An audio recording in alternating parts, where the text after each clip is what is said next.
Perubahan intelektual. Di era modern saat ini, organisasi dihadapkan pada perubahan yang sangat cepat, kompleks, dan penuh ketidakpastian.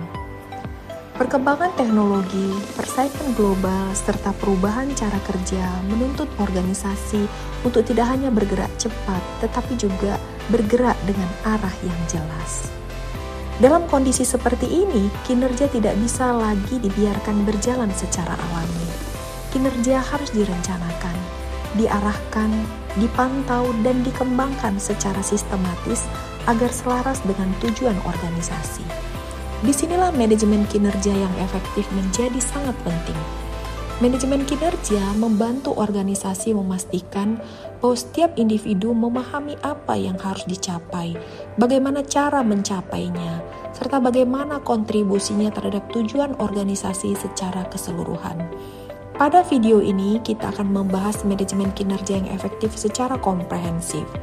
Topik ini sangat penting, bukan hanya bagi mahasiswa manajemen, tetapi juga bagi calon pemimpin, praktisi sumber daya manusia, dan siapapun yang ingin membangun kinerja organisasi yang unggul dan berkelanjutan. Yang pertama, kita akan membahas konsep dan karakteristik manajemen kinerja yang efektif. Manajemen kinerja adalah cara organisasi mengelola hasil kerja para pegawainya secara berkelanjutan, bukan hanya menilai di akhir tahun, tetapi berkelanjutan. Artinya, bukan sekedar menilai siapa yang bagus, hasil pekerjaan siapa yang tidak bagus, tetapi memastikan sejak awal apa yang harus dicapai, bagaimana cara mencapainya, dan bagaimana kinerja diperbaiki jika belum optimal. Manajemen kinerja mencakup seluruh siklus kerja yang meliputi perencanaan kinerja, pelaksanaan kerja, pemantauan kinerja, dan yang keempat, evaluasi dan pengembangan. Berikut ini adalah karakteristik manajemen kinerja yang efektif. Yang pertama, karakteristik manajemen kinerja yang efektif adalah berorientasi pada tujuan strategis organisasi. Jika tujuan organisasi adalah meningkatkan kepuasan pelanggan, maka target karyawan frontliner bukan sekedar hadir tepat waktu, tetapi mampu meningkatkan nilai kepuasan pelanggan. Jumlah keluhan yang terselesaikan dengan cepat bertambah. Yang kedua, karakteristik manajemen kinerja yang efektif adalah bersifat berkelanjutan dan terintegrasi. Contohnya, atasan tidak hanya menilai kinerja di akhir tahun, tetapi melakukan diskusi kinerja bulanan dan triwulanan. Bahkan mungkin kadang penilaian kinerja itu on the spot. Yang ketiga, karakteristik manajemen kinerja yang efektif yaitu menekankan dialog dan komunikasi. Contohnya, atasan rutin bertanya, "Apa kendala pekerjaan kamu bulan ini? Apa yang bisa saya bantu?" Yang keempat, karakteristik manajemen kinerja yang efektif yaitu fokus pada pengembangan, bukan sekedar penilaian.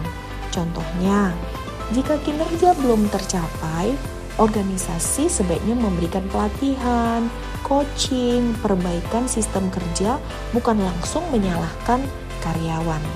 Kedua, kita akan membahas prinsip-prinsip manajemen kinerja yang efektif. Yang pertama, kejelasan tujuan dan peran. Setiap karyawan harus tahu apa target kerjanya, apa peranannya dalam tim, dan bagaimana kontribusinya ke organisasi. Contohnya, seorang staf keuangan harus tahu bahwa pekerjaannya bukan sekedar input data, tetapi menjaga akurasi laporan keuangan, mendukung pengambilan keputusan manajemen. Prinsip manajemen kinerja yang efektif kedua yaitu keadilan dan objektivitas. Penilaian harus berbasis indikator, bukan kedekatan pribadi atau perasaan suka atau tidak suka. Contoh, penilaian sales berdasarkan pencapaian target penjualan, jumlah pelanggan baru, bukan karena orangnya rajin. tetapi lebih bersifat objektif dan adil. Prinsip ketiga manajemen kinerja yang efektif adalah keterbukaan dan transparansi. Karyawan tahu bagaimana kinerja dinilai, apa indikatornya, bagaimana hasil penilaian digunakan. Contohnya, organisasi menjelaskan sejak awal kepada para pegawai cara menghitung KPI, Key Performance Indicator, hubungan KPI dengan bonus atau promosi.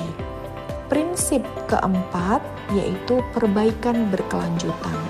Hasil penilaian digunakan untuk pelatihan. Hasil penilaian kinerja digunakan untuk pengambilan keputusan pengembangan karir karyawan. Dan hasil penilaian digunakan untuk perbaikan proses kerja ke depannya. Contoh, jika banyak karyawan gagal mencapai target, organisasi mengevaluasi apakah target terlalu tinggi, apakah sistem kerja bermasalah. Yang ketiga, kita juga akan membahas mengenai penetapan tujuan dan sasaran kinerja, goal setting. Mengapa ini penting?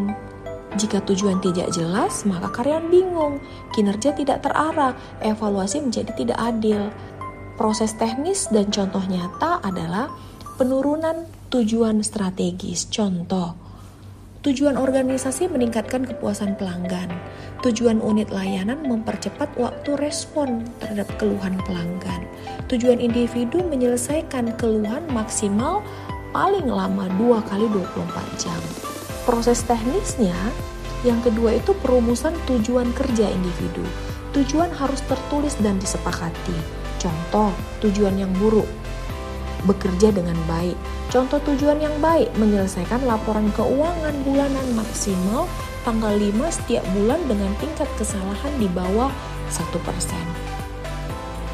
Itulah penulisan tujuan yang baik, harus jelas dan bersifat kuantitatif. Penerapan tujuan dan sasaran teknis yang sebaiknya itu adalah harus berdasarkan penerapan SMART. SMART itu adalah spesifik. Kita menulis tujuannya juga harus berdasarkan measurable, achievable, relevant, dan time bound. T-nya itu adalah time bound. Contohnya, spesifik, menyusun laporan penjualan. Measurable, minimal 10 laporan per bulan. Achievable, sesuai kapasitas kerja. Kalau relevan, maka mendukung target penjualan. Yang kita susun itu, laporan penjualan itu mendukung target penjualan. Kemudian T-nya itu adalah time bound. Setiap akhir bulan terikat oleh waktu, yaitu setiap akhir bulan kita harus menyusun tujuan dan sasaran kinerja. Jadi harus terikat oleh waktu. Yang keempat, cara untuk membuat tujuan itu lebih baik, yaitu tujuan itu dibahas dan disetujui bersama atasan dan bawahan agar muncul komitmen. Berikut ini adalah indikator dan standar kinerja. Indikator kinerja, contoh realnya, indikator kinerja itu kuantitas, kualitas, waktu, efisiensi. Ini adalah dimensi kinerja. Sedangkan kalau dimensinya kuantitas, maka indikatornya jumlah laporan yang dibuat, jumlah pelanggan yang meningkat. Kalau kita mau mengukur kinerja pegawai bagian penjualan dari sisi kualitas, tingkat kesalahan dalam membuat laporan, kepuasan pelanggan yang semakin meningkat. Itulah contoh indikator untuk mengukur dimensi kualitas dari sisi kinerja pegawai. Yang kedua, dimensi yang ketiga untuk mengukur kinerja yaitu waktu. Indikatornya deadline dan kecepatan respon. Yang selanjutnya efisiensi.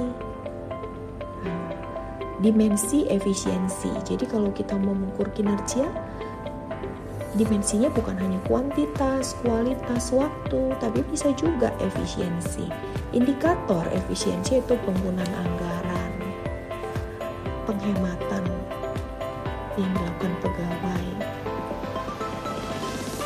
Standar adalah batas minimal atau target. Contoh, minimal 95% laporan tepat waktu. Tingkat kesalahan minimal 2%. Kepuasan pelanggan minimal skor 4 dan 5. Itu adalah batas minimal atau target kinerja. Jadi, kalau target kinerja jelas, maka standar yang jelas akan menghasilkan penilaian yang lebih adil, sehingga jumlah konflik itu akan berkurang. Selanjutnya kita akan membahas komunikasi dan umpan balik. Bentuk komunikasi nyata, diskusi kinerja bulanan, coaching singkat 15-30 menit, review triwulan. Contoh umpan balik yang baik yaitu pada saat atasan menyatakan target laporan bulan ini tercapai 80%. Kendalanya di mana sehingga nggak bisa tercapai sesuai target yaitu sebesar 100%. Apa yang bisa kita perbaiki bulan depan agar bisa tercapai target 100%. 6. Monitoring dan evaluasi kinerja. Monitoring, contohnya dashboard Key Performance Indicator. Bentuk monitoring selanjutnya adalah laporan mingguan, rapat evaluasi bulanan. Tujuan monitoring bukan menghukum, tetapi memastikan arah kerja sudah benar. Evaluasi kinerja digunakan untuk menilai capaian, menentukan pelatihan, promosi atau rotasi, perbaikan sistem. Peran kepemimpinan bukan hanya memberi target, tetapi sebagai penjelas arah, coach, dan role model. Contoh, pemimpin yang menuntut disiplin waktu harus datang tepat waktu. Berikut ini adalah tantangan dan cara mengatasinya. Karyawan menolak sistem. Solusinya sosialisasi kepada karyawan dan lakukan dialog kepada karyawan. Tantangan kedua yaitu penilaian tidak kompeten. Maka solusinya pelatihan penilaian itu harus dilakukan secara kontinu. Kemudian tantangan dalam mengatasi sewaktu kita melakukan manajemen kinerja yang efektif ada tantangannya. Salah satunya itu adalah Key Performance Indicator tidak relevan. Solusinya review dan revisi. Kemudian tantangan yang ketiga dalam mewujudkan manajemen kinerja yang efektif yaitu sistem tidak konsisten. Karena sistem tidak konsisten, maka sebaiknya kita lakukan integrasi kebijakan. Kesimpulan, manajemen kinerja yang efektif bukan soal menilai orang, tapi mengelola tujuan, proses, dan pengembangan kinerja. Organisasi yang gagal mengelola kinerja biasanya tidak jelas tujuannya, tidak konsisten menilai, dan minim komunikasi.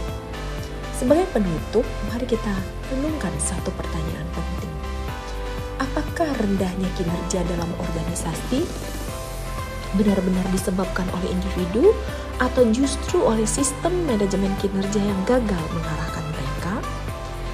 Di era modern, kegagalan organisasi seringkali bukan karena kurangnya talenta, melainkan karena ketidakjelasan tujuan, indikator yang kabur, umpan balik yang minim, dan kepemimpinan yang belum hadir secara nyata dalam mengelola kinerja.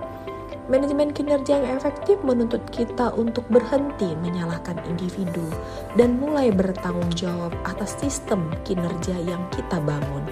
Sistem yang tidak jelas akan melahirkan kinerja yang tidak terarah. Sistem yang tidak adil akan melahirkan demotivasi.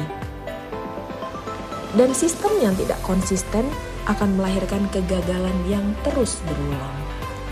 Oleh karena itu, pertanyaannya bukan lagi apakah manajemen kinerja itu penting, melainkan apakah organisasi kita sudah benar-benar mengelola kinerja dengan baik atau hanya sekedar menilai kinerja di atas kertas? Sekian pembahasan kita yang sangat penting dan menarik mengenai manajemen kinerja yang efektif. Semoga materi ini memberikan perspektif baru dan dapat diterapkan dalam konteks organisasi yang nyata. Saya Profesor Elizabeth Siahaan. Sampai bertemu di topik pembelajaran selanjutnya. Salam intelektual.